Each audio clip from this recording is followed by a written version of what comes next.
Bonjour, Gaëlle, 36 ans, atteinte du syndrome de Dunningham. Alors, mon diagnostic. J'étais hospitalisée pour une pancréatite en février 2019. On m'a proposé de faire des recherches pour une éventuelle maladie génétique. 3 mois plus tard, je recevais mon premier résultat qui confirmait la présence d'une maladie génétique, le syndrome de Dunningham, appelé aussi lipodystrophie partielle de type familial.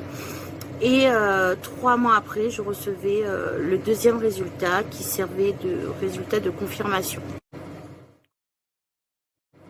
Comment se passe le test? C'est tout simplement une prise de sang qui est réalisée à l'hôpital sous contrôle médical, c'est tout.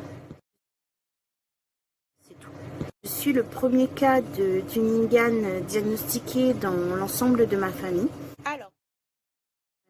Alors, quand vous êtes la première diagnostiquée dans votre famille, vous devez l'informer. C'est très lourd, c'est très long et très compliqué.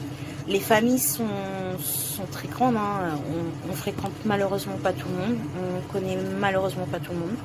Et puis, il y a ceux que tout simplement vous ne fréquentez plus. Et puis, vous arrivez avec une maladie génétique, hein, vous arrivez avec un diagnostic très lourd. Une maladie plutôt grave et vous avez forcément la peur et l'angoisse et plein de questions en face.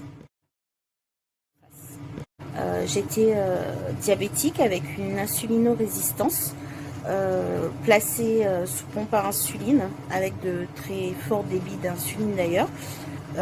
J'avais également des pathologies du foie, une céatose et un début de fibrose hépatique. Je présentais également un syndrome des ovaires polykystiques qui malheureusement m'a rendue stérile pendant 14 années. Ce qui a changé avec mon diagnostic, c'est ma prise en charge. Il y a peu, comme je vous le disais, j'étais diabétique et aujourd'hui je suis en rémission du diabète. Je n'ai plus aucun traitement pour le diabète, donc on m'a retiré la pompe, on m'a retiré l'insuline et on m'a retiré les comprimés. Mon foie se porte également beaucoup mieux et j'ai retrouvé des cycles hormonaux qui étaient inexistants pendant 14 ans. En plus de ma maladie génétique rare, je suis également atteinte d'une maladie dermatologique chronique inflammatoire qui s'appelle la maladie de Verneuil.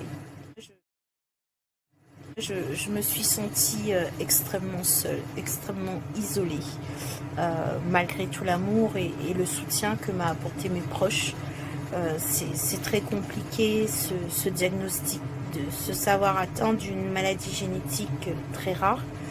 Et en plus d'être la première dans la famille et devoir expliquer cette maladie alors que vous-même vous êtes rempli de doutes et de questionnements, c'est horrible. Le sens d'association de patients sur le syndrome de Dunningham ici à La Réunion a été très difficile parce que c'est vrai que moi personnellement j'aurais aimé avoir le soutien d'une telle association.